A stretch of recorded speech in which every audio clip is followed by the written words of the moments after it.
Hola, hola! Potser en recordaran d'altres vídeos de formació com el titulat «Què és el comunisme?». Si no el teniu vist, us recomanem molt fort que hi feu un cop d'ull. I si ja el teniu vist, doncs sigueu benvinguts i benvingudes.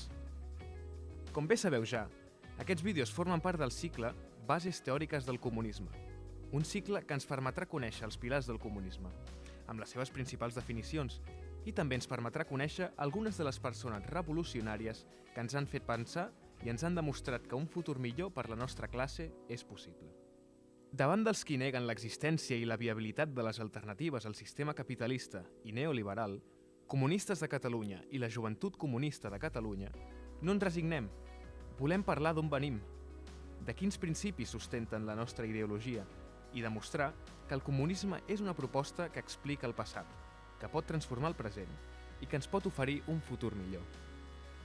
Precisament d'això va el vídeo d'avui. Després de saber què és la lluita de classes, què són el socialisme i el comunisme, què és el marxisme, què és el Partit Comunista i quines són totes les lluites que conformen el moviment obrer, comencem a repassar alguns dels personatges que han enriquit el nostre pensament i la nostra praxi política. I començarem pel principi, amb el gran Karl Marx. Així, en aquest vídeo trobaràs un petit repàs a la vida de Marx i t'explicarem conceptes bàsics relacionats amb ell, responent a diverses preguntes. Com dèiem, començarem pel principi. Per presentar-vos l'estrella del vídeo d'avui, per presentar-vos a la persona que va ser capaç d'expressar amb les paraules correctes i adequades els fenòmens que, des de feia anys, altres autors, sí, en masculí, perquè les dones no tenien massa marge per expressar-se i encara menys ser escoltades. Ja havien observat, però no havien acabat d'apuntar. Com que el context és important, coneixerem una mica més de la persona del bo d'en Karl. Karl Heinrich Marx va néixer el 5 de maig de 1818 a Treveris, al Regne de Prússia, el que ara coneixem com Alemanya. Nascut en una família jueva acomodada, va començar a estudiar dret a la Universitat de Bonn, però abandonà la carrera per cursar filosofia, la seva veritable passió, a Berlín, arribant a doctorar-se a la Universitat de Jena el 1841, amb una tesi sobre la filosofia de la natura d'Epicur, i és que era un enamorat del món clàssic. A Marx se li poden posar moltes etiquetes. Va ser filòsof, economista polític, sociòleg i revolucionari. La clau de les seves obres és la capacitat per incloure totes les disciplines de les ciències socials en les seves anàlisis, desenvolupant l'anàlisi de la història en termes de classe. Tal com recull la seva famosa màxima, la història de totes les societats és la història de la lluita de classes. D'això en parlarem més endavant. Aquestes formulacions, però, no les va fer sol. De fet, costa molt fer un repàs exhaustiu de la biografia de Marx sense el seu inseparable company Friedrich Engels. Friedrich Engels va néixer el 28 de novembre de 1820 a Barmen, també al Regne de Prússia, també a l'actual Alemanya. Va néixer en una família acomodada, i és que el seu pare era l'amo d'una fàbrica tèxtil a Barmen i era soci de l'empresa cotonera Ermen & Engels, amb una factoria a Salford, Manchester, al bell mig de la revolució industrial. En l'àmbit familiar, va estar en ple contacte amb idees liberals moderades, amb una ferma lleialtat al Regne de Prússia i en la fe calvinista. La seva obra primerenca el va portar a combatre filosòficament un d'aquests fonaments familiars, la religió, passant de ser agnòstic a ateu militant. La qualitat dels seus plantejaments li va obrir les portes, malgrat no tenir formació universitària, del cercle dels joves hegelians, on va conèixer i fer una profunda amistat amb Marx. Plegats, no només van desenvolupar una gran producció filosòfica, sinó que van dur a terme també moltes formes de praxi política, com és la fundació a Londres, l'any 1864, de l'AIT, l'Associació Internacional de Treballadors, coneguda com la Primera Internacional. Com dèiem, plegats van reflexionar sobre moltes coses i plegats van viure moltes coses. Des del 1843, Marx es dedica profundament a la lluita intel·lectual i pràctica per a la superació de l'alienació de la societat i continua acostant-se des de la filosofia a la síntesi amb la política i l'economia, gràcies a la influència, precisament, d'Engels, i passa una dedicació plena al periodisme, esdevenint director de la Gaceta Renana fins al seu tancament l'any 1843, quan rebutja ser cap de redacció de la Gaceta Estatal Prussiana i marxa a París, on funda la revista Annals Franco-Alemanys.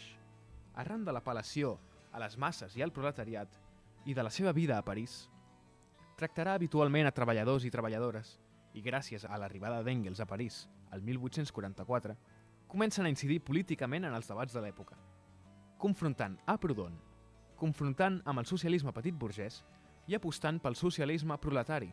Karl Marx, en els seus anys de vida, va ser expulsat pels governs francès, belga i prussià per incitar revolucions. I fins i tot la Gran Bretanya li va denegar la possibilitat de nacionalització. Una de les observacions de Marx i Engels era, precisament, demostrar que la seva teoria és una teoria viva, que conté una pràctica revolucionària, i que aquesta teoria i pràctica revolucionària és factible.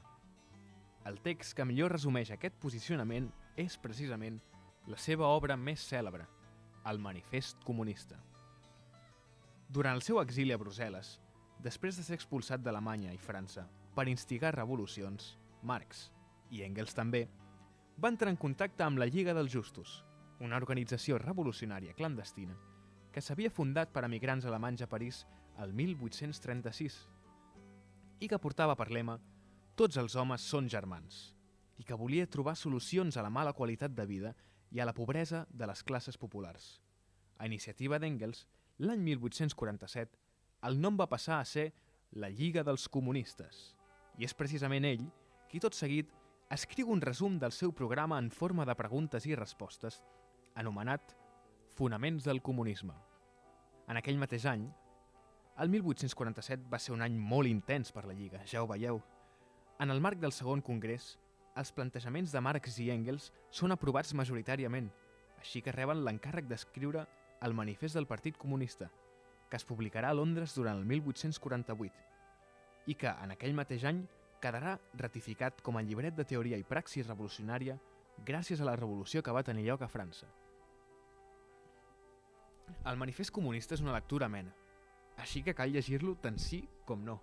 I més important que llegir-lo és entendre què ens estan dient els nostres amics Marx i Engels i no aplicar-ho mecànicament, comprenent el context i sent capaços i capaces de traslladar-ho a la nostra realitat.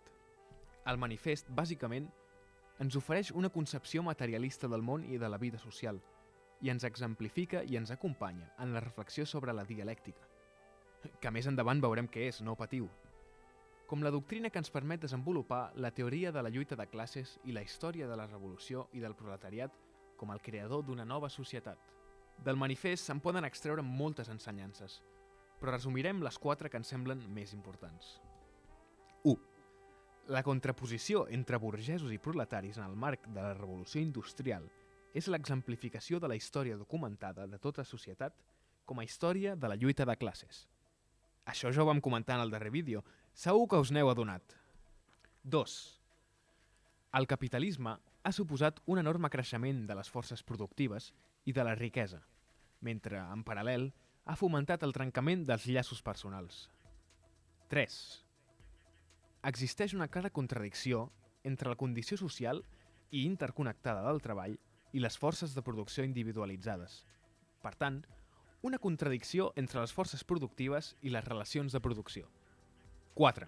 El capitalisme, però, ha creat les armes per la seva pròpia destrucció, però requereix algú que decideixi empunyar aquestes armes i que empenyi i forci les contradiccions internes. És a dir, el capitalisme ha creat els i les treballadores. I ara cal que prenguin consciència i s'uneixin, tot erigint-se en classe. Hi ha 2 paraules que ens ajuden a entendre com Marx i Engels concebien el món i el seu funcionament, i són la dialèctica i el materialisme. No us espanteu, no és tan complicat. Podríem definir la dialèctica com un principi bàsic que passa per aquests passos: tesi, antítesi i síntesi. La tesi seria una afirmació inicial. L'antítesi seria la negació de l'afirmació, la postura que la contradiu.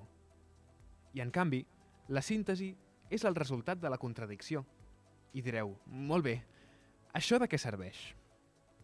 Per a Marx i Engels, la dialèctica és una llei general que explica l'evolució de la naturalesa, però també de les societats, que no avancen en línia recta de forma gradual, sinó a partir de contradiccions que forcen canvis. Uns canvis que es produeixen en salts, cataclismes, revolucions, etc. Karl Marx veu de la concepció de la dialèctica del filòsof alemany Hegel, però trenca amb la concepció idealista o espiritual que té de la persona, en línia amb el que fa un altre filòsof alemany, Feuerbach, i incorporarà el component materialista a partir del qual el pensament i la consciència són fruit de la naturalesa, no pas de l'esperit, i es veuen influïts per les relacions socials. Si ajuntem les diferents coses que hem explicat sobre el concepte de la dialèctica i del materialisme, tindrem una de les eines més potents que ofereix el marxisme, el materialisme dialèctic. Recordeu quan al primer vídeo us dèiem que el mètode dialèctic té en compte les diferents contradiccions que ens aporta la realitat per buscar una síntesi que les superi? Doncs una mica la cosa va per aquí. Recorrem a un dels més grans, en Vladimir Lenin, per explicar en ben poc tros què és el materialisme dialèctic. Només considerant de forma objectiva el conjunt de les relacions mútues de totes les classes, sense excepció, d'una societat concreta, i tenint en compte, per tant, el grau objectiu de desenvolupament d'aquesta societat i les seves relacions mútues amb altres societats, podem disposar d'una base que ens permeti traçar precisament la tàctica de la classe d'avantguarda. I Lenin ens recorda que totes les classes i tots els països s'examinen d'un mode dinàmic, no estàtic, perquè no són una cosa immòbil, sinó en moviment. El bo d'en Vladimir era un besat, sens dubte. Quedeu-vos amb una cosa. No hi ha veritats generals que serveixin en tots els moments i en tots els llocs. El marxisme és com anar al gim. Ser mandrós no ens renta. No ens serveix ni per muscular ni per la lluita de classes. Cal constància per estudiar i analitzar cada situació concreta. Materialisme dialèctic, bros. Aproximar-se a la realitat a partir d'unes eines i uns principis ideològics, però sense respostes predeterminades. Efectivament, gent, als marxistes ens va la paraula materialisme. Deu ser que som poc espirituals. Potser ens calen llibres d'autoajuda en lloc del manifest comunista? No, em sembla que no. Per on anàvem? Sí, pel materialisme històric. En el vídeo anterior vam fer-vos una explicació de què és la lluita de classes. Ara ho complementarem amb el concepte de materialisme històric. Com a recordatori, per una banda, cal que entenguem la història com una història de conflictes i de divisions, de lluita entre els explotadors i els explotats. En definitiva, una història de lluita de classes. I per altra banda, que les classes s'entenen a partir de la relació de les persones amb els mitjans de producció, burgesia, propietària o treballadors i treballadores. Fa una estona dèiem que la consciència està influenciada per les relacions socials, per l'ésser social. També podríem dir alguna cosa similar de la societat. Els elements culturals, jurídics o polítics, la superestructura, també estan influenciats per la base econòmica i material de la societat, l'estructura. Així que, quan canvia la manera de produir i les relacions econòmiques, això afecta sobre altres aspectes. Això és clau per l'evolució de la lluita de classes. L'evolució de l'economia genera noves forces de producció. Quan hi ha un canvi en quina és la classe social protagonista en aquesta producció, es produeix una contradicció entre la base econòmica i la superestructura cultural, política i jurídica. Per això, aquesta contradicció pot portar a una nova situació en forma de canvi o revolució. Un exemple molt senzill. En passar del model principalment agrari a un d'industrialitzat, la burgesia creix i guanya poder. Això fa que existeixi una tensió entre la base econòmica de la societat i la superestructura política, portant-la a l'esclat de les revolucions burgeses. Quan l'evolució de la indústria o del model de producció capitalista porta a un gran creixement de la classe treballadora, això pot generar les condicions per a una revolució proletària socialista. Les classes, però, no estan determinades mecànicament per l'economia, sinó que també estan influïdes per la cultura, per la política i, en definitiva, per la lluita de classes. En dues obres de Marx de 1850 que podem veure com desplega la seva concepció complexa de les lluites de classes i de la seva dinàmica. Es tracta de la lluita de classes a França i del 18 de Bromari de Lluís Bonaparte. Les dues obres que comentem ens mostren una anàlisi de la lluita de classes feta en calent. Serien una mena de programes de tuits de l'època? Qui sap? El materialisme històric i l'anàlisi de la lluita de classes situen a la classe treballadora com a classe protagonista de la revolució que ha de portar a la dictadura del proletariat. Dictadura? Com? No us avanceu. Al següent punt us ho expliquem. Tant és així que Marx i Engels, durant algun temps, consideraven a la classe treballadora com a l'única classe potencialment revolucionària, malgrat que amb els anys s'interessaran en la qüestió camperola i fugiran d'aquesta visió més encarcarada. Durant molt temps, amplis corrents del marxisme van fer un dogma del fet que el proletariat és l'única classe revolucionària. Per tant, calia passar per un capitalisme avançat abans de plantejar qualsevol situació revolucionària en clau socialista. La realitat, però, ens ha demostrat que moltes revolucions socialistes han sigut en països amb un gran pes de la pagesia o de modes de producció no capitalistes. Per tant, el materialisme dialèctic té més importància que mai. Analitzar concretament la situació concreta, clar i català. Fugiu dels dogmes. Per tancar aquest apartat, tornem a un dels grans, amb Friedrich Engels, que ens clarifica una mica això del materialisme històric i com la base econòmica influeix en el funcionament de la societat. Segons la concepció materialista de la història, el factor que en última instància determina la història és la producció i la reproducció de la vida real. Ni Marx ni jo hem afirmat mai més que això. Si algú tergiversa dient que el factor econòmic és l'únic determinant, convertirà aquella tesi en una frase vàcua, abstracta, absurda. La situació econòmica és la base, però els diversos factors de la superestructura que sobre ella s'aixequen exerceixen també la seva influència sobre el curs de les lluites històriques. Feu cas a Engels, penya, no sigueu economicistes. Els i les comunistes anem molt a sac. Fem servir noms que ressonin fort perquè ningú es quedi indiferent. Que de l'estadi socialista de la societat en podríem dir república democràtica del proletariat i no pas dictadura del proletariat? Doncs sí, però seria molt menys divertit. De fet, els dos conceptes són correctes. En el primer vídeo ja us explicàvem les diferències entre una societat socialista i una societat comunista. Si us recordeu, un dels elements que defineixen el socialisme és que la classe treballadora pren el control de l'Estat i que un cop s'eliminin les classes socials, el mateix estat perdrà el sentit d'existir, arribant així al comunisme. El comunisme el podríem definir com l'absència de tota dominació i la plena realització de la condició humana. Avui aprofitem l'ocasió per aprofundir una mica més en per què cal prendre i transformar l'Estat. La idea de dictadura del proletariat va precisament d'això, però abans deixeu-nos desfer un equívoc. Marx i Engels prenen el concepte de dictadura de la tradició de l'època romana, on no tenia res a veure amb la tirania, sinó que en l'antiga Roma, en un període crític, s'atorgava plens poders a un cònsol per fer el que fos necessari per la república. L'Estat és una eina en mans de la classe dominant. En el capitalisme es troba en mans de la burgesia, dels propietaris dels mitjans de producció, de la gent amb pasta, bàsicament, i serveix per imposar els seus interessos. Recordeu que l'Estat compta amb el monopoli de la força, és qui té l'exèrcit i la policia, és l'únic que està autoritzat a fer servir la violència. Si partim del fet que la burgesia imposa la desigualtat i l'explotació i que tenim per objectiu eliminar-les, construir la democràcia dels pobres, mentre la burgesia controli els mitjans de producció i controli l'Estat, no farem pas res de bo. Hem de ser conscients que l'Estat juga un paper en favor del capital i en contra del treball. Marx i Engels parlen de dictadura del proletariat amb la idea que la classe treballadora no pot governar amb la vella màquina de l'Estat, sinó que per posar l'Estat al servei de la classe treballadora cal escombrar la vella maquinària repressiva usada contra nostra per construir un nou estat democràtic, al servei del poble. Construir un estat de nou tipus que permeti la democràcia plena per als proletaris i tingui la capacitat suficient per reprimir a les maniobres de qui vulgui explotar. Per cert, si el concepte de proletari et sona estrany, no pensis en obrers de les fàbriques del segle XIX. Pensa en treballadors qualsevol, al forn de pa, a l'oficina, a l'hospital o repartint comandes.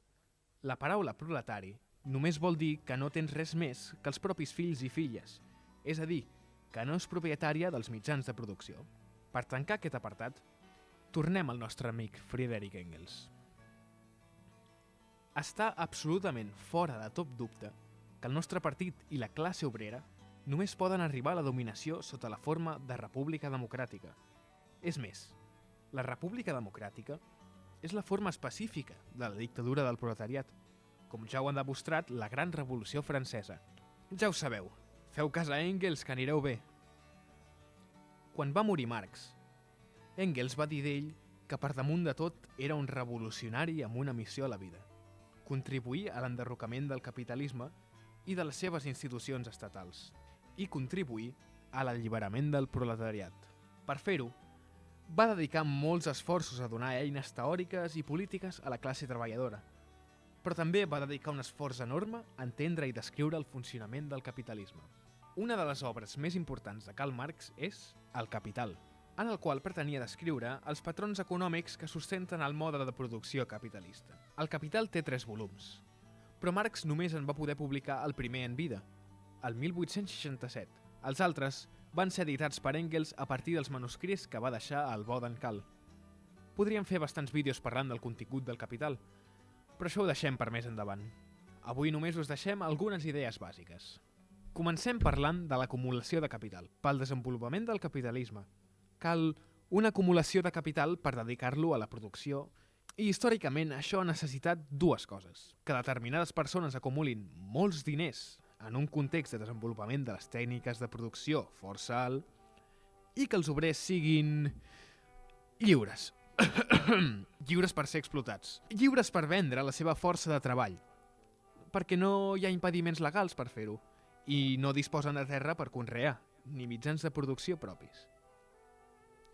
En l'inici del capitalisme hi trobem l'acumulació primitiva de capital, basada en la separació violenta del treballador de les terres, apartant-lo de les terres comunals, aprofundint en el colonialisme, i això va crear un proletariat que no tenia res i era lliure de deixar-se explotar fins a l'extenuació. L'acumulació de capital permet desenvolupar el capitalisme i també invertir en maquinària, fet que crea una cosa molt senzilla amb un nom molt estrany: l'exèrcit industrial de reserva. Això vol dir totes les treballadores i treballadors aturats, com membres d'un exèrcit que no estan en actiu, que estan en la reserva. Això permet augmentar la producció quan convé, perquè hi ha més treballadors disponibles quan interessa a l'empresari, i a la vegada el burgès pot fer xantatge als treballadors de les empreses per la possibilitat de substituir-los amb facilitat. El capitalisme es basa en una fórmula molt senzilla: diners, mercaderia, diners. És a dir, diners per comprar una mercaderia i vendre-la per obtenir encara més diners respecte als que s'han gastat el burgès al llarg del procés. Darrere de cada mercaderia hi ha el treball humà en abstracte. Això fa que sigui intercanviables mercaderies molt diferents, que responen a utilitats no equiparables entre si. Cada mercaderia representa una quantitat de treball socialment necessari, pel que paga el burgès als seus treballadors. Això ja ho explicarem més en detall en el següent punt.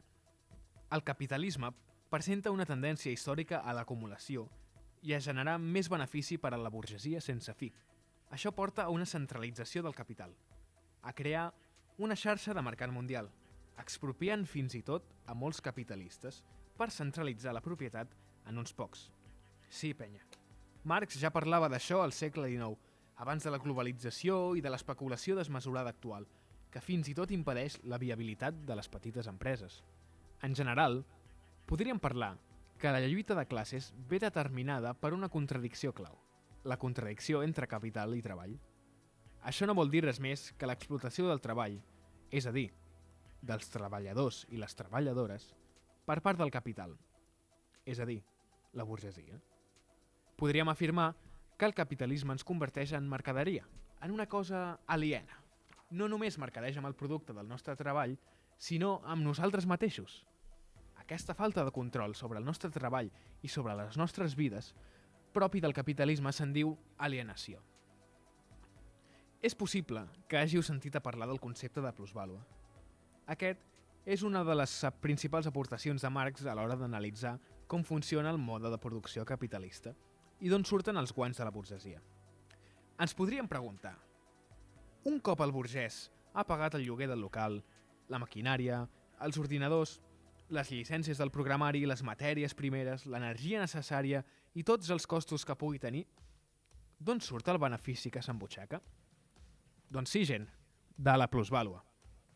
Com a explicació molt senzilla de què vol dir la teoria marxista de la plusvàlua, podem dir que els treballadors i les treballadores al llarg de la nostra jornada produïm molt més valor que no pas el que cobrem per la nostra feina. Us sona, oi? Doncs aquesta cosa tan evident és la base del benefici de la burgesia i la podem explicar amb més profunditat. Som-hi! El burgès paga un salari a les treballadores i als treballadors que té, però aquest salari no equival al treball d'aquestes persones, sinó que paga força menys. En lloc de pagar el valor del treball, només paga el valor de la reproducció de la força de treball, és a dir, el cost d'allò que el treballador necessita per viure, el menjar, l'habitatge, la cultura, etc.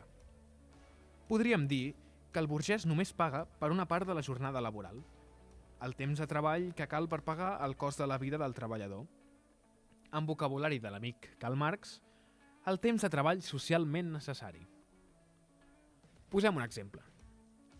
Un treballador al cap del dia produeix un valor de 100 i el seu cost de la vida per comprar el menjar, pagar el lloguer, sortir un dia al teatre, etc., és de 70. El burgès pagarà la força de treball a un preu equivalent al valor del treball necessari per mantindre el treballador. Si ens fixem en el total del valor del treball generat pel treballador, el que resta del treball socialment necessari, aquest 30, és treball excedent, és la plusvàlua. Si això ho apliquem a l'horari de la jornada laboral, podríem fer una cosa ben senzilla. Pensar quantes hores són necessàries per cobrir el cost de la vida i quantes hores esteu generant plusvàlua. Bàsicament, recordeu-vos-en quan us vulguin fer treballar hores extres sense cobrar. Per acabar, quedem-nos amb això que ens deia el filòsof marxista Manuel Sacristán, parlant de la plusvàlua. En la societat capitalista, l'obrer no té més remei que sotmetre's a aquesta situació. Per això, a diferència de la socialdemocràcia, el moviment marxista-leninista es proposa més que suavitzar l'explotació de l'obrer sense eliminar el mode de producció capitalista, fer que els mitjans de producció passin a les mans de la classe obrera. Feu cas a Sacristán i no sigueu socialdemòcrates. En el primer vídeo, ja vam explicar que Karl Marx va dir la famosa frase «Jo no sóc marxista», referint-se a algunes interpretacions que es feien de la seva obra. Com dèiem llavors, Marx i Engels van posar les bases del marxisme, però com el coneixem ara és una creació posterior. A més, el marxisme és una cosa viva, amb diferents interpretacions i amb noves aportacions. El marxisme és la base del moviment de la classe treballadora i dels pobles a gran part del món. De fet, Marx i Engels sempre van tenir clar que els comunistes no som un grup a part de la classe treballadora. Ells, l'any 1847, ja es van afiliar a la Lliga dels Justos, que a proposta d'Engels va passar a dir-se Lliga dels Comunistes. El manifest comunista va ser un encàrrec de la Lliga i va servir per posar en ordre el pensament comunista europeu. Engels i Marx, després de la derrota de l'onada revolucionària de 1848, veuen ràpidament les limitacions de la Lliga dels Comunistes, que era bàsicament una societat secreta. Amb els anys, en l'època de l'Associació Internacional dels Treballadors, defensaran la participació de la classe treballadora en política i la necessitat de crear partits obrers socialistes. L'acomodament dels partits socialdemòcrates a principi del segle XX va portar Lenin a trencar amb la socialdemocràcia i a impulsar la creació dels partits comunistes arreu del món, després de la Revolució Russa. Lenin va aprofundir en el funcionament del Partit Comunista a partir de les premisses fixades per Marx. Milions de comunistes d'arreu del món han reproduït les ensenyances de Marx, Engels i Lenin, adaptant-les al seu context, construint el Partit Comunista de cada país. La història del comunisme està plena de persones cabdals, que a través de la seva pràctica revolucionària i el seu pensament polític han posat les bases per la lluita per un nou món. Karl Marx i Friedrich Engels, Vladimir Ilyich Lenin, Antonio Gramsci, Rosa Luxemburg, Alexandra Kollontai, Álvaro Cuñal o Fidel Castro en són alguns d'exemples. En els pròxims vídeos aprofundirem en els principis del comunisme que avui hem exposat, a través d'alguns d'aquests revolucionaris i revolucionàries. Perquè, com deia el mateix Antonio Gramsci, instruïu-vos, perquè necessitarem tota la nostra intel·ligència. Emocioneu-vos, perquè necessitarem tot el nostre entusiasme. Organitzeu-vos, perquè necessitarem tota la nostra força.